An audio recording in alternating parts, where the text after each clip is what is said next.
पक्के काजी हुँ म। एउटा छोरो युकेमा, एउटा अमेरिकामा, अर्को अस्ट्रेलियामा छ मेरो। त्यत्रो बहुमूल्य मेरो एकमुखे रुद्राक्ष 20,000 मा दिन्छु म। भाग्न लाग्यो कुरा गर्ने कुरा पैसा बोकेर आएर त त्यतिकै भाग्छ। 20 मा भएन 25 भयो ल। कहाँ 25 भने त्यत्रो धेरै हालेर हुन्छ? 27 भन्नुपर्छ 27। 27 भनेर 25 भन्दा चाहिँ बढाउनु पर्छ त। त्यही 37 भन्न। ए ल 37 हो। बढाको बढाइ गर्छ। कति बढाएको? घटाएर भने घट्छ त्यसलाई 37 भने घट्छ। यहाँ सुन 25, 35, 40 भन्दै लिएर 50 सम्ममा किन्ने हो के? 50? ल भइगयो 50 मै दि लैजा। ल पैसा निकाल। माग्ने काका। हजुर धुरुम भतिज। पैसा निकाल्देऊ त। ए ल सरलक्क निकाल। कहाँ राखेँ मैले पैसा? के कहाँ राखेँ नि? पैसा ल्याएको छैनौ नि। हो त साँच्ची पैसा ल्याउन बिर्सेछ। यसो गरौँ काई साहब। के? अहिलेलाई रुद्राक्ष चाहिँ दिनुहोस् है। उधारोमा चलाउँ। खाता लेख्न मिल्दैन। त्यत्रो बहुमूल्य एकमुखे रुद्राक्ष 50,000 दिँदैछु। लेख्छु नि खातामा म। पैसा लिएर आउँछौ भने लिएर आओ, नत्र भने तिम्रो यहाँबाट गइहाल। पैसा चाहियो रे? होइन यो अनिकालमा तँलाई किन चाहियो ह पैसा? माग्ने बुढा र म मिलेर 1 लाख जातिको बिजनेस गर्ने भयो के बा? अनि धेरै नै त्यही 50,000 जति चाहियो मलाई। हजुरले दिनु पर्यो बा। ल यहाँ टुपीमा छ ओखेलेर लैजा। लफङ्गालाई 50,000 दिन्छु म। त्यसो भएदेखि मेरो अंश देऊ न त, बेचेर भए पनि बिजनेस गर्छु। तँ कंशलाई अंश?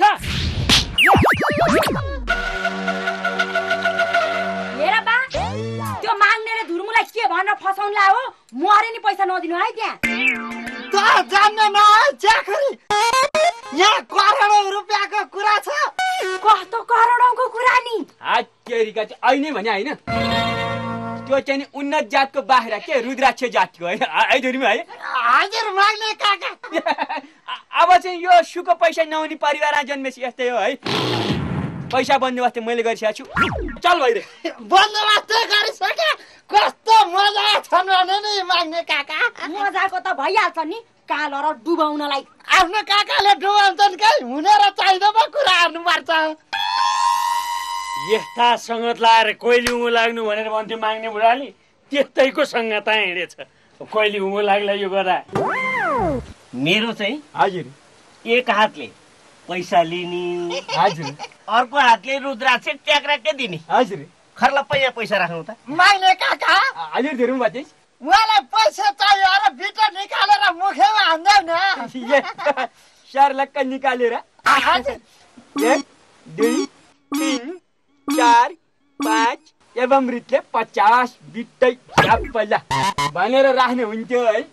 तर के भने अलिकति रकम पुगेन। कति पुग्यो नि त? कति? 500 रुपियाँ चाहिँ यहाँ छ, 49,500 दाम चाहिँ पुगेन। आतिनु पर्दैन का हिसाबले। अब अहिले हजुरले नै पैसा हालिदिनु, हामी रुद्राक्ष बेचेपछि ल्याएर चुक्तै गरिदिन्छौँ ल। माग्ने काका। हजुर धुर्मु भतिज।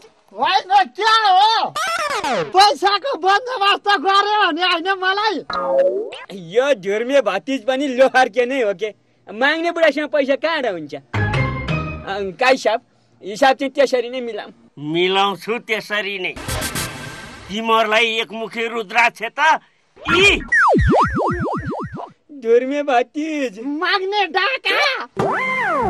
तपाईको लागि कति राम्रो खुसीको खबर लिएर आइरहेको छु, कुरा हेर्नुहुन्छ। अनि खड्काजी, मेरो भाइ त्यो अल्छी धुर्मेले सोहरा क्यासेट सेन्टर खोलेको छ। अनि त तपाईँको त्यो छ नि गाइछ टारिन्छ भन्ने गीत, त्यसलाई त्यो रेकर्ड गरेर क्यासेट निकाल्नु पर्यो के त।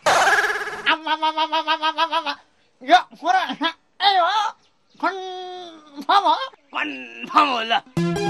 अब जाने आउने खाने यताउता बस्ने खर्च चाहिँ मेरो, तर क्यासेट निकाल्ने लगानी चाहिँ तपाईँको नि। लगानीको कुरा गर्नुहुन्छ, माथि लगानी गर्दैन होला यो खड्काजीले।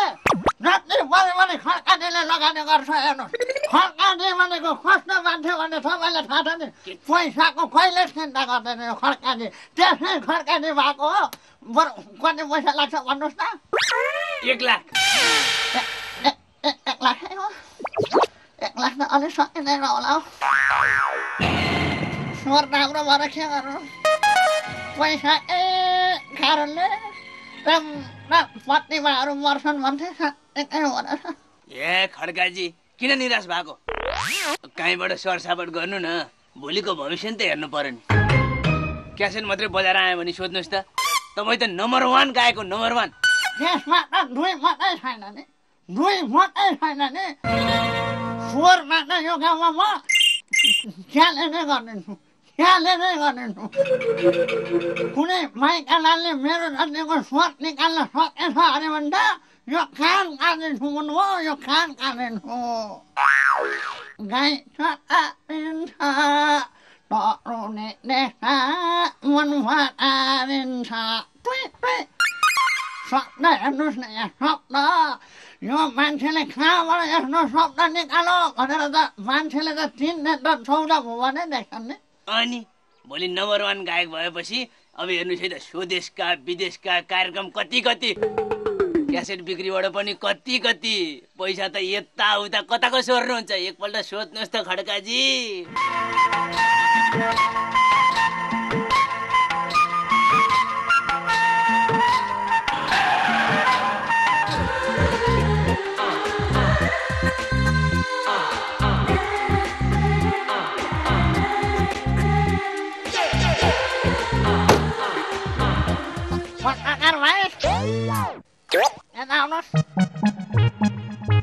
गीतको सानो रेकर्डिङ थियो मेरो अहिले त्यसले गर्दा अलिकति टाइम लाग्यो के सोध्नु छ सोधिहाल्नु छ मलाई अलि हतार छ तपाईँ एउटा नम्बर 1 गायक हुनुहुन्छ अस्ति भर्खर जापानको एउटा कन्सर्ट सकेर आउनुभयो र चाँडै नै अस्ट्रेलिया र अमेरिका जाँदै हुनुहुन्छ यो लोकप्रियताको श्रेय कसलाई दिँदै हुनुहुन्छ सर्वप्रथम त प्रश्नका लागि धेरै धेरै धन्यवाद यसको सम्पूर्ण श्रेय चाहिँ अप्सरालाई जान्छ हेर्नुहोस् जब मैले अप्सरालाई बिहे गरेदेखि मेरो स्वर यति खुल्दै गयो नि आज मलाई त्यही स्वरको कारणले र त्यही अप्सराको कारणले नम्बर 1 गायक भनेर चिन्नुहुन्छ तपाईँहरूले तर स्वर त खुलो आफ्नो ठाउँमा छ तर अहिले हामी गायकहरूलाई यो टाइरेसी भन्नेले चाहिँ यति सताएको छ नि यो टाइरेसी होइन होला हजुर पाइरेसी म त टाइम लागेको भएर टाइरेसी हो कि भन्ठान्नु नसु पाइरेसी पो हो गायकलाई नै थाहा छैन कहाँबाट हुन्छ अनफर्चुनेटली कसरी हुन्छ यो पाइरेसी भन्ने रोक्नेतिर चाहिँ तपाईँहरूले अलिकति कलम चलाउनु पर्यो क्या पत्रकार मित्र ओहो 4 बजे फेरि एउटा मुभीमा गाउन आउँछु भनिरहेको थिएँ टाइम भइसकेछ बाँकी कुरा चाहिँ पछि गरौँला है अहिलेलाई by oh Khadka ji Cola by भन्दा हेर्नुहोस् मान्छेले अब यो खड्काजीले जहाँबाट हुन्छ क्यासेट निकाल्नलाई 1 लाख रुपियाँ निकाल्नु भनेपछि निकाल्नु